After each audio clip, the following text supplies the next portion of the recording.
नमस्कार और the deep dive में आपका स्वागत है। आज हम सिल्विया मोरेनो गार्सिया की किताब है मैक्सिकन गॉथिक, उस पर आई एक हिंदी समीक्षा का जरा गहराई से विश्लेषण करेंगे। हमारे पास ये एक कह सकते हैं काफी विस्तृत समीक्षा है और हमारा काम है इसमें जो मुख्य बातें हैं, जो तर्क हैं, उनको समझना। हाँ बिल्कुल। ये किताब जैसा समीक्षा में बताया गया है 1950s के मेक्सिको की पृष्ठभूमि पर है। एक गॉथिक हॉरर थ्रिलर कहानी, एक पुरानी रहस्यमयी हवेली और उसमें रहने वाले कुछ अजीब से लोग उनके इर्द गिर्द घूमती है। तो आज हम इसी समीक्षा की समझ लीजिए चीर फाड़ करेंगे।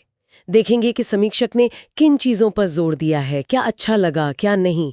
मकसद सिर्फ किताब जानना नहीं, बल्कि ये समझना है कि ये समीक्षा हमें क्या बता रही है। बिल्कुल सही। और ये समीक्षा अपने आप में दिलचस्प है।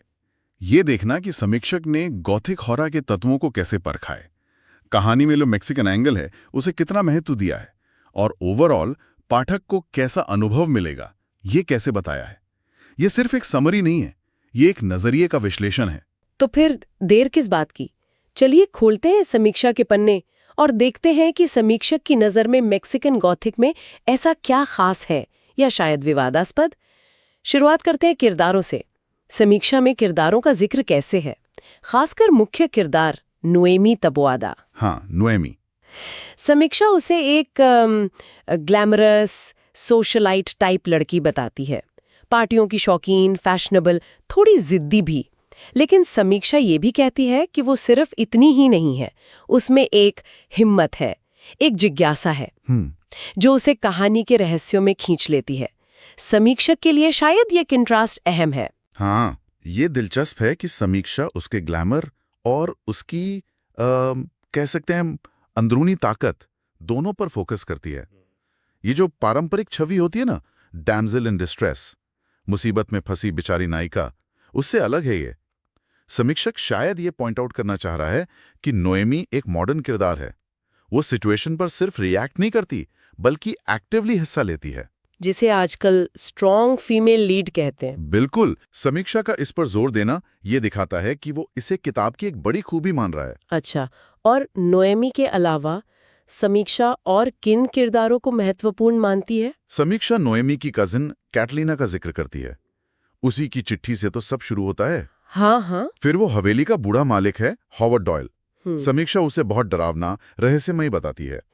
और कैटलीना का पति विर्जिल डॉयल, जिसके बारे में समीक्षा कहती है कि वो मतलब दिखने में तो अच्छा है पर खतरनाक लगता है। हाँ, यहाँ समीक्षा गॉथिक लिटरेचर के जो जाने पहचाने पैटर्न्स हैं ना, उनकी तरफ इशारा कर रही है। गॉथिक हॉरर मतलब वही पुरानी अलग थलग हवेलियां, दबे हुए पारिवारिक राज और रहस्यमयी पावरफुल पुरुष किरदार। समीक्षा इन किरदारों का जिक्र शायद ये बताने के लिए कर रही है कि किताब इन ट्रेडिशनल एलिमेंट्स का इस्तेमाल करती है। हॉवर्ड डॉयल वो बूढ़ा रहस्यमयी पेट्रियार्क हो गया, और विर्जिल वो डेंजरस चॉम वाला कैरेक्टर। समीक्षा का इन पर फोकस करना दिखाता है कि वो किताब की गॉथिक जड़ों को पहचान रही है और पाठक को भी इशारा दे रही है। ये देखना भी जरूरी है कि समीक्षा कैसे इनके चित्रों को देखती है। क्या वो उन्हें सिर्फ टाइप मानती है या उनमें गहराई भी है? यहाँ समीक्षा नोएमी के मुकाबले इन किरदारों को ज्यादा मिस्टीरियस, शायद कम डेवलप दिखाती है, जिससे नोएमी का अकेलापन और बढ़ता होगा। ओके, तो ये किरदारों का सेटअप हो गया। इसके बाद कहानी शुरू कैसे होती है? समीक्षा के अनुसार वो क्या चिंगारी है जो इस रहस्य को भड़काती है? समीक्षा बताती है कि कहानी शुरू होती है नोएमी को मिली उसकी कजिन कैटलिना की एक बड़ी अजीब और डरावनी चिट्ठी से। अच्छा। चिट्ठी साफ साफ नहीं है पर भयानक है। कैटलिना लिखती है कि उसका पति शायद उसे जहर दे रहा है, दीवारों से आवाजें आती हैं, हवेलियों से निगल रही है, इस तरह की बातें। समीक्षा इस चिट्ठी को कहानी का मेन ट्रिगर मानती है, एक ऐसा रहस्यमयी बुलावा जिसे नोएमी इग्नोर नहीं कर सकती। हाँ, ये चिट्ठी वाला प्लॉट डिवाइस तो गॉथिक में क्लासिक है। एक पुकार जो हीरोइन को एक खतरनाक जगह खींच लाती है।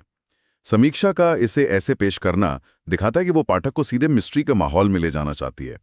ये भी देखना होगा कि समीक्षा चिट्ठी की अस्पष्टता पर कितना ध्यान देती है। क्या ये सिर्फ प्लॉट को आगे बढ़ाने के लिए है या ये कैटलीना के मेंटल स्टेट पर भी सवाल उठाता है? ये अच्छा पॉइंट है। समीक्षा का इस पर फोकस कहानी के रहस्य वाले पहलू को तो मजबूत करता ही है। और फिर इस चिट्ठी के बाद नोएमी पहुंचती है उस हवेली में, हाई प्लेस। समीक्षा इस जगह के बारे में क्या कहती है, ये कितनी इंपॉर्टेंट है? समीक्षा हाई प्लेस हवेली पर बहुत बहुत जोर देती है। उसे एक अंधेरी, ठंडी, टूटी फूटी सी अंग्रेजी स्टाइल की हवेली बताया है, जो मेक्सिको के पहाड़ों में बिल्कुल अकेली खड़ी है। समीक्षा के शब्दों से एक अजीब, भारी खामोशी, एक सीलन और नमी का एहसास होता है। बताया गया है कि घर के नियम बड़े अजीब हैं।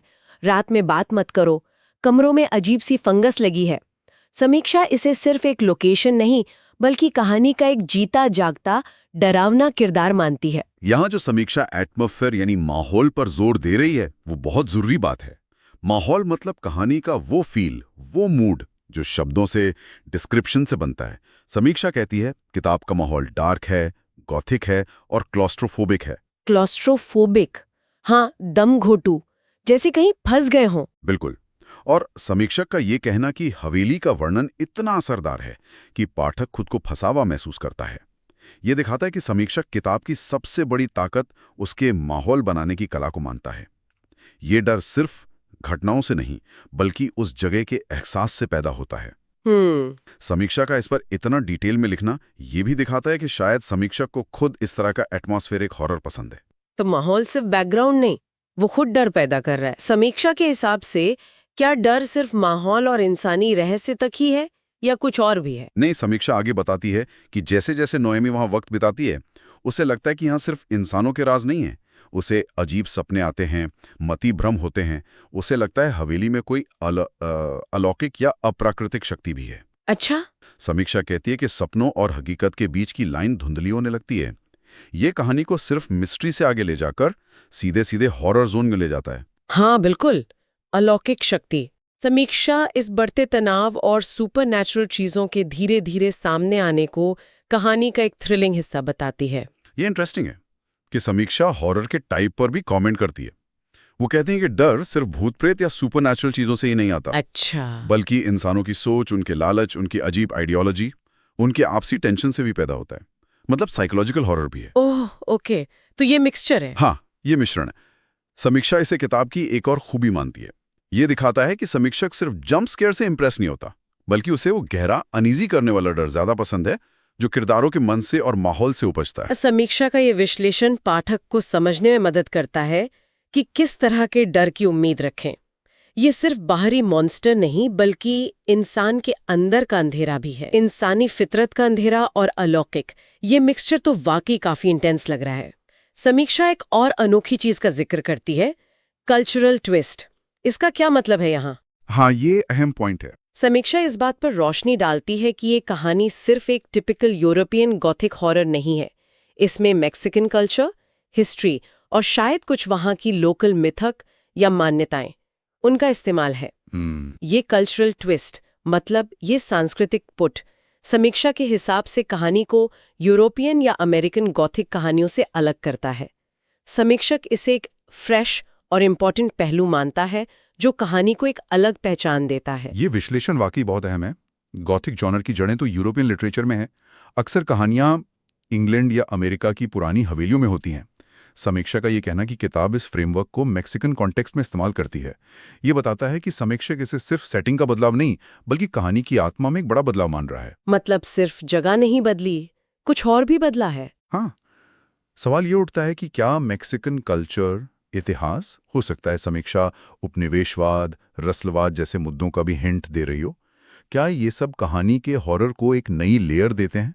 समीक्षा का इस कल्चरल ट्विस्ट पर जोर देना यह भी दिखा सकता है कि समीक्षक डाइवर्सिटी और पुरानी शैलियों के नए इंटरप्रिटेशन को महत्व देता है। ये पाठक को बताता है कि ये सिर्फ एक डरावनी कहानी नहीं, बल्कि कल्चरली रिच कहानी भी है। तो माहौल, किरदार, मैक्सिकन सेटिंग, समीक्षा इन सब की तो काफी तारीफ कर रही है। क्या समीक्षा में किताब की कुछ कमजोरियां या आलोचनाएं भी हैं? हाँ, समीक्षा बैलेंस्ड है, पूरी तरह से सिर्फ तारीफ नहीं है। एक क्रिटिसिज्म जो है वो कहानी की पेस यानी गति को लेकर है। समीक्षा मानती है कि कहानी खासकर शुरू में थोड़ी धीमी लग सकती है। अच्छा, स्लो है शुरू में। हाँ, ऐसा इसलिए क्योंकि राइटर माहौल बनाने में, किरदारों को एस्टैब्लिश करने में, रहस्य की परतें बिछाने में काफी टाइम लेता है। तो समीक्षक एक तरह से पाठक को वार्निंग दे रहा है कि भाई तुरंत एक्शन या तेज घटनाक्रम मत एक्सपेक्ट करना, थोड़ा धैर्य रखना पड़ेगा। ये पेसिंग वाली बात, क्या समीक्षा इसे एक बड़ी कमी मानती है या सिर्फ एक ऑब्जर्वेशन? ये जानना जरूरी है। धीमी गति गॉथिक और एटमॉस्फेरिक हॉरर में अक्सर जानबूझकर इस्तेमाल होती है ताकि टेंशन धीरे धीरे बिल्ड हो। क्या समीक्षा इस बात को मानती है या समीक्षक को खुद तेज गति वाली कहानियां पसंद है? अगर समीक्षा कहती है कि धीमी गति माहौल के लिए जरूरी थी, तो ये आलोचना उतनी नेगेटिव नहीं रहती। लेकिन अगर समीक्षक इसे सिर्फ बोरिंग मानता है, तो ये पाठक के लिए एक चेतावनी है। तो समीक्षा का झुकाव किस तरफ है? समीक्षा धीमी गति को माहौल के लिए जरूरी मानती हुई लगती है, पर फिर भी इसे एक संभावित कमी के तौर पर नोट करती है। एक और आलोचना का जिक्र है, वो कहानी के एंडिंग से जुड़ी है। उसके बारे में क्या कहती है समीक्षा? अच्छा, एंडिंग। समीक्षा बताती है कि कहानी के अंत में जब राज खुलते हैं तो हॉरर और साइंस फिक्शन के एलिमेंट्स का एक अनएक्सपेक्टेड सा मिक्सचर सामने आता है। साइंस फिक्शन गॉथिक हॉरर में? हाँ। समीक्षक का कहना है कि ये ट्विस्ट शायद हर किसी को पसंद ना आए, ये ट्रेडिशनल गॉथिक एंडिंग से अलग है और कुछ पाठकों को ये कहानी के बने हुए माहौल से थोड़ा भटकाऊ या अजीब लग सकता है। ओह, अंत में साइफाई का पुट, ये तो यकीनन ट्रेडिशनल गॉथिक नहीं है। समीक्षा का इस पर ध्यान देना दिखाता है कि ये एक बड़ा और शायद कंट्रोवर्शियल क्रिएटिव चॉइस है। यहाँ समीक्षा का विश्लेषण इंपॉर्टेंट हो जाता है। क्या वो बताती है कि मिक्सचर क्यों काम करता है या क्यों नहीं? क्या वो इसे किताब की ओरिजिनलिटी मानती है या एक कमी? समीक्षक का ये कहना कि शायद हर किसी को पसंद ना आए, ये तो सेफ खेलना हुआ, लेकिन क्या वो अपना मत क्लियर करती है? नहीं, वो इसे पाठक की पसंद पर छोड़ देती है। ये आलोचना पाठक के लिए जरूरी है, क्योंकि ये एक्सपेक्टेशन मैनेज करने में मदद करती है। अगर कोई बिल्कुल प्योर गॉथिक या सुपरनैचुरल एंडिंग एक्सपेक्ट कर रहा है, तो समीक्षा उसे पहले ही अलर्ट कर रही है। ये समीक्षा का एक ईमानदार पहलू है, कह सकते हैं। तो इन सब बातों को ध्यान में रखते हुए मजबूत माहौल, दिलचस्प किरदार, कल्चरल पुट, धीमी गति और वो थोड़ा विवादास्पद अंत, इन सब को मिलाकर समीक्षा का फाइनल वर्डिक्ट क्या है? क्या वो इसे पढ़ने की सलाह देती है? हाँ, ओवरऑल देखा जाए तो समीक्षा का रुख पॉजिटिव है। निष्कर्ष ये है कि अगर किसी रीडर को हॉन्टेड हाउस वाली कहानियां, गहरा गॉथिक माहौल और उलझे हुए पारिवारिक राज, डार्क फैमिली सीक्रेट्स, ये सब पसंद है, तो मेक्सिकन गॉथिक उनके लिए एक बहुत अच्छा ऑप्शन है। समीक्षा इसे एक यादगार और असरदार किताब मानता है। समीक्षा इस बात पर भी फिर से जोर देती है कि ये किताब डर, रहस्य और संस्कृति, इन तीनों का एक यूनिक और कामयाब मिक्सचर पेश करती है। ये सिर्फ डराने या चौंकाने वाली कहानी नहीं है, बल्कि इसमें गहराई है, एक खास पहचान है। समीक्षा के लिए शायद यही कॉम्बिनेशन किताब को स्पेशल बनाता है। और रेटिंग, क्या समीक्षा कोई स्कोर देती है?